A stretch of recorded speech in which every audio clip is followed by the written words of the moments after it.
एक श्लोकी योग वशिष्ठ।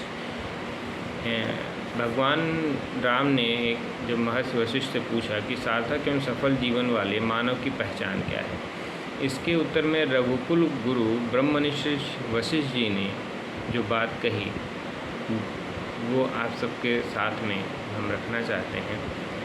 वशिष्ठ जी ने कहा, कर्वो अपि ही जीवंती मृगपक्षिणः सा जीवति मनो यस्य मनने पजीवति। वशिष्ठ जी का कहना था कि जीवन तत्व जिसे वैशेषिक दर्शन या संज्ञा कर्म तमद विशिष्टानाम लिंगम, इस सूत्र द्वारा अध्यात्म वायु एवं सांख्य ने सामान्य करण वृत्ति प्राणाचा वाद्यानाम पश्य कहकर अंतःकरण क्रिया की संज्ञा दी है। मानव पशु पक्षी आदि सब में जो साधारणतया समान रहता है कुछ, किंतु मनुष्य को मृगादि पशु पक्षियों से विभक्त उच्च कोण के योनि में समासीन करने वाली मनन शक्ति ही है, जिसके विकसित होने पर ही प्राणी मानव कहलाता है।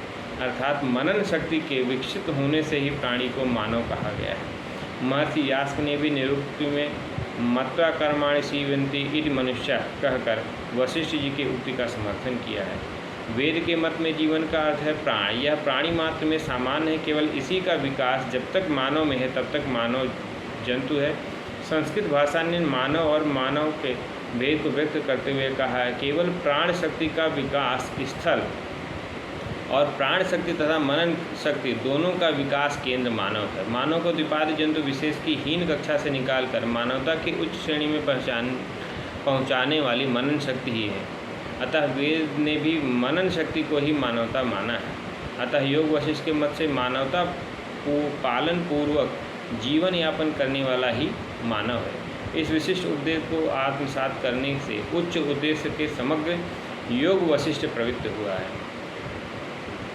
यदि हम इस एक श्लोकी योग वशिष्ठ की बात करें तो यहाँ पे महर्षि वशिष्ठ ने बहुत ही सुंदर ढंग से एक श्लोक में यह निरूपित किया है कि मनन शक्ति ही मानव मात्र की प्रबल शक्ति है। जब हम लोग अष्ट सिद्धियों और निधियों की बात करते हैं तो हमारे पास जो है वो हम भूल जाते हैं। हमारे पास जो शक्ति है वो है मनन शक्ति।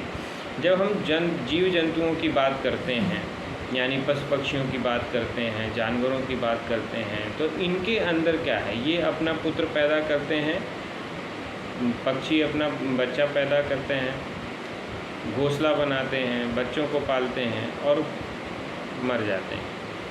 इसी तरीके से जानवर भी अपने बच्चे को पालन करते हैं, पैदा करते हैं और अपने अंत को प्राप्त होते हैं। परंतु यदि हम मनुष्य श्रेणी की बात करें, मानव की बात करें, तो मानव में क्या है, हम मानवों के पास मनन शक्ति है। और मनन शक्ति क्या है, मनन शक्ति है चिंतन, मनन चिंतन, यानी कि आप मनन करें, चिंतन करें आप कौन हैं, मैं कौन हूँ। ये जो मनन शक्ति है, ये मनन शक्ति ही हमको हमारे जीवन के उद्विकास का कारण है। यदि हम और गहराई से बात करें तो जब एक बालक पैदा होता है उसको नहीं पता कि वो किस कोटि के, किस कुल के माँ बाप के यहाँ जन्म लिया है। और गोस्वामी तुलसीदास जी ने कहा है, मुर्दे को प्रभु देत है कपड़ा लकड़ा आग, जिनता नर चिंता करे ताके बड़े अभाग। यानी कि जब एक बालक पैदा होता है उसी समय से उसका लालन पालन की समस्त जिम्मेदारी ईश्वर निर्धारित कर देता है। बच्चा पैदा होता है, माँ के स्तन में दूध आ जाता है, माँ बच्चे को दूध पिलाती, बच्चे का पालन पोषण होता है।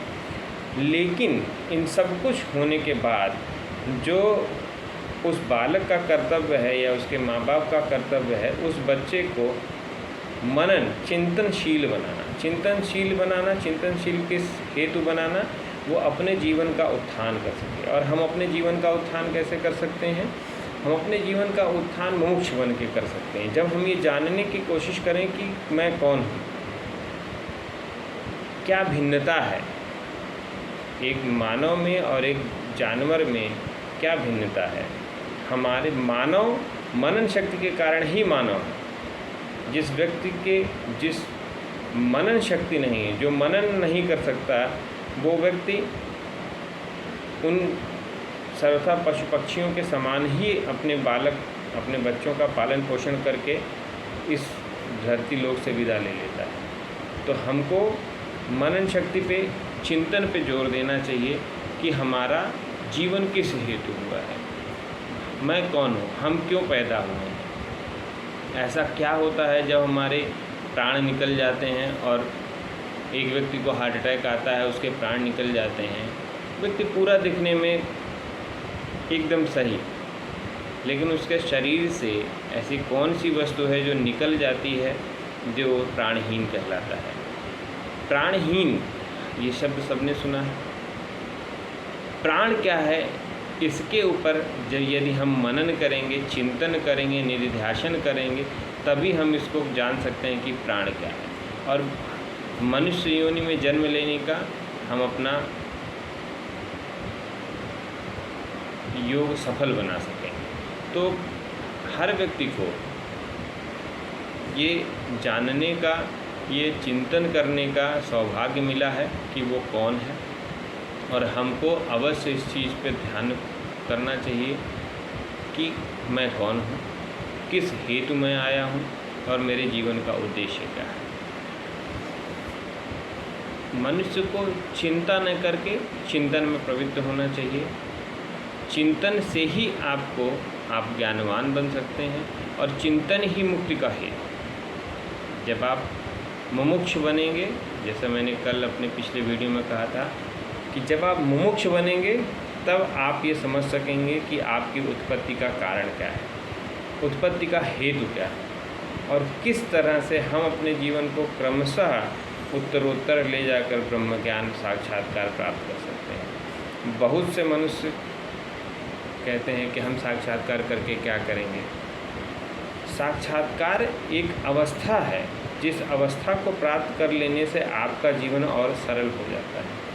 मैं साक्षात्कार के विषय में जितनी बातें हमारे शास्त्रों में कही गई हैं कि साक्षात्कार करके मनुष्य मुक्त हो जाता है, मैं बाकी बातें नहीं करना चाहता हूँ। मैं केवल इतना कहना चाहता हूँ कि यदि आप साक्षात्कारी पुरुष हैं, आप साक्षात्कारी पुरुष बनते हैं, यदि आपको ये पता है कि आप कौन हैं, तो शायद आप इस विश्व का कल्याण कर सकते हैं, अपना कल्याण कर सकते हैं, अपने आसपास रहने वाले जीवों का कल्याण कर सकते हैं। और शास्त्रों में जो कहा गया है कि साक्षात्कारी पुरुष पूरे विश्व का कल्याण करता है, वो शायद इसी बात से कहा गया क्योंकि साक्षात्कारी पुरुष दुनिया को भेद दृष्टि से नहीं देखता, उसके लिए सब अपने। और जब हमको सब अपने लगने लगेंगे तो हम सबका कल्याण कर सकेंगे, हमारे अंदर का स्वार्थ खत्म हो सकेगा। तो चिंतन क्यों आवश्यक है, जिसके ऊपर मैंने आप लोगों से चर्चा की। चिंतन अवश्य करें। चिंतन कैसे करना है ये हमने पहले के वीडियो में बताया कि आप ध्यान करें और ये जानने की कोशिश करें कि मैं कौन हूँ। जब आप ध्यान करेंगे तभी आप इसको समझ पाएंगे, और ध्यान की गहराइयों में जब आप उतरते हैं तो अपने अनुभवों को हमसे शेयर कर सकते हैं कि आपके क्या अनुभव रहे हैं। और चिंतन में यदि आपको किसी तरह की समस्या आती है तो आप योग वशिष्ठ पढ़ सकते हैं, अपने प्रश्न पूछ सकते हैं। चिंतन करना आज से शुरू करें, क्योंकि चिंतन करने से ही चिंता मिटेगी। जो आपका तनाव है वो चिंतन करने से ख़त्म होगा। अपने आसपास की वस्तुओं को देखें और चिंतन करें।